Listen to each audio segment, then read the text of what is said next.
புதுச்சேரியில் பிரபல ரவுடியை குண்டர் சட்டத்தில் போலீசார் கைது செய்து சிறையில் அடைத்தனர்.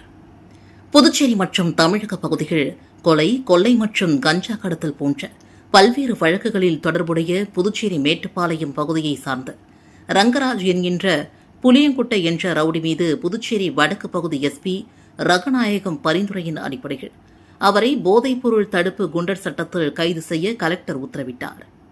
இதனையடுத்து ரங்கராஜை போலீசார் கைது செய்து காலாப்பட்டு மத்திய சிறையில் அடைத்தனர். சிறப்பாக செயல்பட்ட Mettupalayam inspector Muthukumaran, sub inspector Sivakumar ஆகியோரை பாராட்டி டிஐஜி சத்யசுந்தரம் சான்றிதழ் வழங்கி பாராட்டினார்.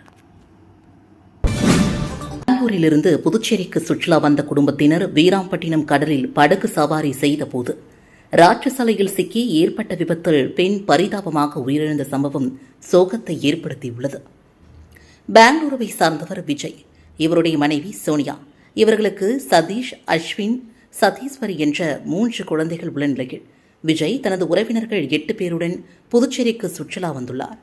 இதனிடையே இன்று வீராம்பட்டினம் கடல் பகுதியில் சதீஷ் என்பவரின் படகு சவாரி செய்தபோது திடீரென எழுந்த ராட்சசாலையில் சிக்கி படகு கவிழ்ந்ததில் படகில் சவாரி செய்த 8 பேரும் கடலில் மூழ்கி தத்தளித்தனர்.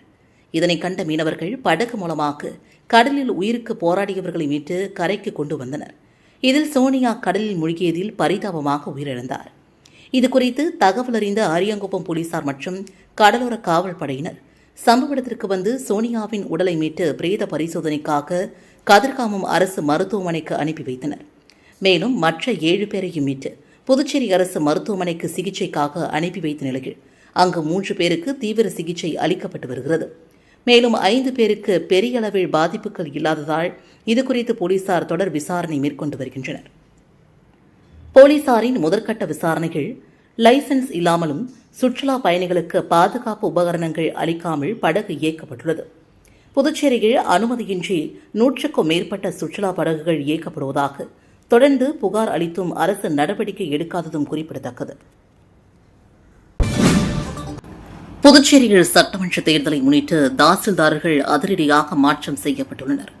காரைக்கால் தாலுகா அலுவலக தாசில்தார் செல்லமுத்து புதுச்சேரி கலால்துறை துணை ஆணையர் அலுவலகத்திற்கும், காரைக்கால் மாவட்ட ஆணைய அலுவலக தாசில்தார் பொய்யாமூர்த்தி காரைக்கால் தாலுகா அலுவலக தாசில்தாராக நியமிக்கப்பட்டுள்ளார். புதுச்சேரி கலால்துறை துணை ஆணையர் அலுவலக தாசில்தார் குமரவேல் வருவாய்த்துறை சிறப்பு செயலாளர் அலுவலகத்திற்கும், புதுச்சேரி தாலுகா அலுவலக தாசில்தார் பிருத்திவி வெளியூர் துணை கலெக்டர் அலுவலகத்திற்கும், அங்கு பணியாற்றிய புவனேஸ்வரி புதுச்சேரி வருவாய்த்துறை சிறப்பு செயலாளர் அலுவலகத்திற்கும் இடமாற்றம் செய்யப்பட்டுள்ளனர்.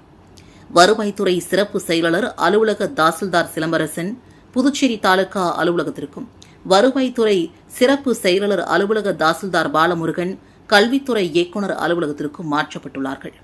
கூடுதலாக வருவாய்த்துறை சிறப்பு செயலாளர் அலுவலக புள்ளி விவர பணிகளை கவனிப்பார்.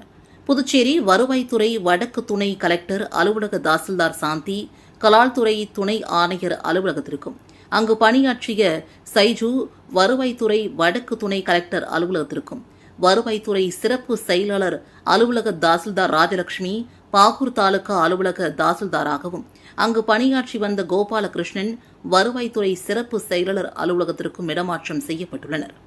புதுச்சேரி பள்ளி கல்வித்துறை இயக்குநர் அலுவலக தாசில்தார் மதன்குமார் கலால்துறை துணை ஆணையர் அலுவலகத்திற்கும், அங்கு பணியாற்றி வந்த விபீஷ் பள்ளி கல்வித்துறை இயக்குநர் அலுவலகத்திற்கும் இடமாற்றம் செய்யப்பட்டுள்ளனர். இதற்கான உத்தரவை கலெக்டர் குலோத்துங்கன் பிறப்பித்திருக்கிறார். புதுச்சேரி வரும் பிரதமர் சுமார் 2000 கோடி மதிப்பிலான திட்டங்களை தொடங்கி வைக்க உள்ளதாக சபாநாயகர் செல்வம் தெரிவித்துள்ளார். காரைக்காலில் பல்வேறு நிகழ்ச்சிகளில் பங்கேற்ற பின் செய்தியாளர்களிடம் பேசிய சபாநாயகர் செல்வம், கடந்த 2 தினங்களுக்கு முன்பு எல்லை தாண்டி மீன் பிடித்ததாக கூறி காரைக்கால் 25 மீனவர்களை கைது செய்து 2 விசைப்படகுகளையும் பறிமுதல் செய்தது இலங்கை கடற்படை. இதுகுறித்த கேள்விக்கு, இலங்கையில் கைது செய்யப்பட்ட காரைக்கால் 25 மீனவர்கள் விரைவில் விடுவிக்க ஆளுநர் மற்றும் முதலமைச்சர் கடிதம் எழுதியுள்ளதாகவும், பிரதமர் மற்றும் வெளியுறவு அமைச்சர் இலங்கை அரசிடம் பேச்சுவார்த்தை நடைபெற்று வருவதால் அவர்களை விரைவில் விடுவிக்க நடவடிக்கை எடுக்கப்பட்டு வருவதாக தெரிவித்தார். மேலும் தற்போது இலங்கையில் உள்ள அரசு நமது நாட்டுடன் சுமூகமாக இருப்பதால் விரைவில் அனைத்து விசை படகுகள் விடுவிக்க மத்திய அரசு பேச்சுவார்த்தையில் உள்ளதால் விரைவில் விடுவிக்கப்படும் என்றும் தெரிவித்தார். பிரதமர் 1ஆம் தேதி புதுச்சேரியில் பங்கேற்கும் அரசு நிகழ்ச்சியில் 2000 கோடி மதிப்பில் புதிய திட்டங்களை புதுச்சேரிக்கு அறிவிக்க உள்ளார் என்றார். தேசிய தொழில்நுட்பக் கழகத்தின் 12வது பட்டமளிப்பு விழாவில் ஆளுநர் கைலாசநாதன் கலந்து கொண்டு மாணவர்களுக்கு பட்டங்களை வழங்கி பாராட்டினார். காரைக்கால் அடுத்த திருவேட்டக்குடியில் உள்ள தேசிய தொழில்நுட்பக் கழகத்தின் 12வது பட்டமளிப்பு விழா இன்று நடைபெற்றது. துணைநிலை ஆளுநர் கைலாசநாதன் சிறப்பு விருந்தினராக கலந்து கொண்டு 288 மாணவ மாணவிகளுக்கு பட்டங்களை வழங்கினார். முன்னதாக விழாவில் கல்வியாளர்கள் ஊர்வலம் சிறப்பாக நடைபெற்றது. தொடர்ந்து விழாவில் பட்டம் பெற்ற மாணவ மாணவிகள் உறுதிமொழியும் எடுத்துக் கொண்டனர். இதில் சபாநாயகர் செல்வம், அமைச்சர் திருமுருகன், காரைக்கால் தேசிய தொழில்நுட்பக் கழகத்தின் இயக்குநர் மகரத் மாதவ் காங்கிரேக்கர் உள்ளிட்டவர்களும் பேராசிரியர்களும் மாணவ மாணவிகளும் பெற்றோர்களும் கலந்து கொண்டு சிறப்பித்தனர். புதுச்சேரியில் மனிதநேய மக்கள் கட்சியின் எழுச்சி மாநாடு நடைபெற்றது. புதுச்சேரியில் மனிதநேய மக்கள் கட்சியின் சார்பில் மாநில உரிமைகளையும் சிறுபான்மையினரையும் கோரிக்கைகளையும் வலியுறுத்தி எழுச்சி மாநாடு புதுச்சேரி தட்டாஞ்சாவடி கமிட்டி மைதானத்தில் மிக பிரமாண்டமாக நடைபெற்றது. இந்த மாநாட்டில் பல்வேறு முக்கிய தீர்மானங்கள் முன்வைக்கப்பட்டன. உள்ளாட்சி முதல் நாடாளுமன்றம் வரை இஸ்லாமியர்களுக்கு உரிய அரசியல் பிரதிநிதித்துவம் வழங்க வேண்டும். கல்வி மற்றும் வேலைவாய்ப்பில் இஸ்லாமியர்களுக்கான இடஒதுக்கீட்டை 2 விழுக்காட்டிலிருந்து 6 விழுக்காடாக உயர்த்த வேண்டும். வக்ஃப் வாரியத்திற்கு தனி அமைச்சகம் அமைத்து உடனடியாக தலைவரை நியமிக்க வேண்டும். புதுச்சேரிக்கு தனி மாநில அந்தஸ்து வழங்க வேண்டும் உள்ளிட்ட பல்வேறு கோரிக்கைகள் தீர்மானங்களாக நிறைவேற்றப்பட்டன. இதில் மாமக மாநில தலைவர் பேராசிரியர் MH ஜவாஹிருல்லா சட்டமன்ற உறுப்பினர் மற்றும் மாநில பொதுச் செயலாளர் P. அப்துல் சமது சட்டமன்ற உறுப்பினர் ஆகியோர் சிறப்புரையாற்றினர். இதில் புதுச்சேரி பிரதேச காங்கிரஸ் தலைவரும் எம்பியுமான வைத்திலிங்கம், சட்டமன்ற எதிர்க்கட்சித் தலைவர் சிவா மற்றும் கம்யூனிஸ்ட் கட்சி, விடுதலை சிறுத்தைகள், மக்கள் நீதி மையம் உள்ளிட்ட பல்வேறு கூட்டணி கட்சியின் தலைவர்கள் மற்றும் முக்கிய பிரமுகர்கள் பலரும் கலந்து கொண்டனர். மாவட்ட தலைவர் NMS சஹாபுதீன் தலைமையில் நடைபெற்ற இந்த நிகழ்வில் ஆயிரக்கணக்கான தொண்டர்கள் மற்றும் பொதுமக்கள் கலந்து கொண்டனர். புதுச்சேரி மாநிலத்தின் உரிமைகளை மீட்டெடுக்கவும் சமூக நீதியை நிலைநாட்டவும் இந்த மாநாடு ஒரு முக்கிய மைல்கல்லாக அமைந்தது. அதிமுக பொதுச் செயலாளர் எடப்பாடியார் ஆணைக்கிணங்க மேல்மலையனூர் தெற்கு ஒன்றியத்துக்குட்பட்ட தேவானூர் கூற்றோட்டில் புரட்சித் தலைவி அம்மா அவர்களின் 78வது பிறந்தநாளை முன்னிட்டு ஏழை எளிய மக்களுக்கு நலத்திட்ட உதவிகள் வழங்கும் விழா ஒன்றிய கழக செயலாளர் பாலகிருஷ்ணன் தலைமையில் நடைபெற்றது. இதில் கழக அமைப்பு செயலாளர் செஞ்சி ராமச்சந்திரன், மாவட்ட MGR இளைஞரணி செயலாளர் பிருத்திவிராஜ், வழக்கறிஞர் பிரிவு பொருளாளர் அருண் தத்தன், வழக்கறிஞர் பிரிவு தொகுதி செயலாளர் வேலவன் ஆகியோர் முன்னிலை வகித்தனர். கூட்டத்தில் சிறப்பு அழைப்பாளராக முன்னாள் அமைச்சரும் விழுப்புரம் மாவட்ட கழக செயலாளர் CV சண்முகம் MP கலந்து கொண்டு சிறப்புரையாற்றி ஏழை எளிய மக்களுக்கு 3000க்கும் மேற்பட்டோருக்கு தையல் மிஷின், மிக்சி, கிரைண்டர், புடவை உள்ளிட்டவற்றை வழங்கினார்கள். மேலும் இதில் மேல்மலையனூர் தெற்கு ஒன்றியத்துக்குட்பட்ட கழக நிர்வாகிகள் மற்றும் சார்பணி நிர்வாகிகள் பெரும் திரளாக கலந்து கொண்டனர். திருபுவனை சட்டமன்ற தொகுதிக்குட்பட்ட பல்வேறு இடங்களில் உள்கட்டமைப்பு பணிக்கான பூமி பூஜையினை சட்டமன்ற உறுப்பினர் அங்காளன் பூமி பூஜை செய்து தொடங்கி வைத்தார். புதுச்சேரி மாநிலம் திருபுவனை சட்டமன்ற தொகுதி மண்ணாடிப்பட்டு கொம்யூன் பஞ்சாயத்து வளர்ச்சி நிதியின் கீழ் திருபுவனை கிராமத்தில் உள்ள பெருமாள் கோவில் தெருவிற்கு வாய்க்கால் மறுசீரமைத்தல் மற்றும் மூடு பலகை அமைத்தல் பணிக்கான பூமி பூஜை ரூபாய் 7,25,000 மதிப்பீட்டிலும், களித்தீர்த்தல்குப்பம் கிராமத்தில் உள்ள தொட்டி தெரு, பொன்னம்பலம் நகர் மற்றும் ஐயர் தெரு மேம்படுத்தல் பணிக்கான பூமி பூஜை ரூபாய் 27 லட்சம் மதிப்பீட்டிலும், மதகடிப்பட்டு பாளையம் கிராமத்தில் விடுபட்ட தெருகளுக்கு வாய்க்கால் மற்றும் சாலை அமைத்தல் பணிகளுக்கான பூமி பூஜை ரூபாய் 28,20,000 மதிப்பீட்டிலும் நடைபெற்றது. இதில் தொகுதியின் சட்டமன்ற உறுப்பினர் ப. அங்காளன் கலந்து கொண்டு விழாவிற்கு தலைமையேற்று பூமி பூஜை செய்து பணியினை தொடங்கி வைத்தார். நிகழ்ச்சியில் மண்ணாடிப்பட்டு கொம்யூன் பஞ்சாயத்து ஆணையர் ஏழ்ராஜன் முன்னிலை வகித்தார். உதவி பொறியாளர் மல்லிகார்ஜுனன், இளைநிலை பொறியாளர் மனோகரன், ஒப்பந்ததாரர்கள் குயிலாப்பாளையம் MS மகா கன்ஸ்ட்ரக்ஷன், செல்லிப்பட்டு பழனிவேல் மற்றும் கிராம முக்கியஸ்தர்கள், சட்டமன்ற உறுப்பினரின் ஆதரவாளர்கள், பொதுமக்கள் உட்பட பலரும் கலந்து கொண்டனர். காங்கிரஸ் திமுக கூட்டணி ஆட்சிக்கு வந்தால் மகளிருக்கான ரூபாய் 2,500 உதவித்தொகை கண்டிப்பாக நின்றுவிடும் என்று பாஜ மாநில தலைவர் ராமலிங்கம் தெரிவித்துள்ளார். இது தொடர்பாக பேசிய அவர், புதுச்சேரியில் காங்கிரஸ் கட்சியினர் நடத்திய நடைபயணத்தில் ஆரம்பத்தில் 150 பேரும் முடியும் போது 50 பேர் மட்டுமே இருந்தனர். கடந்த முறை அவர்கள் ஆட்சியில் இருந்தபொழுது எதையும் செய்யாமல் இப்போது ஓட்டு கேட்க வருவதா என்று மக்கள் கேள்வி எழுப்புகின்றனர். இதனிடையே யார் ஆட்சியை பிடிப்பது? காங்கிரஸ் திமுகவினர் சண்டை போட்டுக் கொண்டுள்ளனர். இவர்களின் லட்சியம் ஆட்சிதான், மக்களுக்கு நல்லது செய்வதில்லை. பாஜ NR காங்கிரஸ் கூட்டணி அரசு கடந்த தேர்தலில் அளித்த வாக்குறுதிகள் அனைத்தையும் நிறைவேற்றியுள்ளோம். காங்கிரஸ் திமுக கூட்டணி ஆட்சிக்கு வந்தால் மகளிருக்கான ரூபாய் 2500 உதவித்தொகை கண்டிப்பாக நின்றுவிடும். மத்தியில் பாஜகவும் மாநிலத்தில் பாஜக கூட்டணி ஆட்சி இருந்தால்தான் அனைத்து திட்டங்களும் சிறப்பாக நடக்கும் என்பது மக்களுக்கு நன்றாக தெரியும். காங்கிரஸ் பாத யாத்திரை நிறைவு விழாவில் பங்கேற்ற அகில இந்திய காங்கிரஸ் பொதுச் செயலர் வேணுகோபால் புதுச்சேரியில் சட்டம் ஒழுங்கு சரியில்லை என்று கூறியுள்ளார். பல்வேறு குற்றச்சாட்டுகளுக்கு உள்ளான அவர் சட்டம் ஒழுங்கு குறித்து விமர்சிப்பது நகைப்பாக உள்ளது என்றும் தெரிவித்தார்.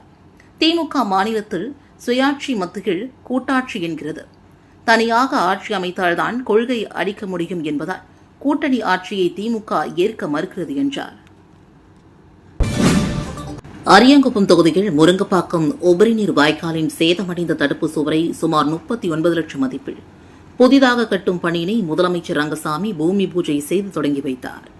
அரியாங்குப்பம் தொகுதிக்குட்பட்ட முருங்கப்பாக்கம் உபரிநீர் வாய்க்காலின் வலது கரைப்பகுதியில் வெள்ளப்பெருக்கத்தால் சேதமடைந்த இடங்களில் கான்கிரீட் தடுப்பு சுவர் அமைத்தல் பணி கட்டுவதற்காக ரூபாய் 39,04,382 மதிப்பில் பூமி பூஜை விழா நடைபெற்றது.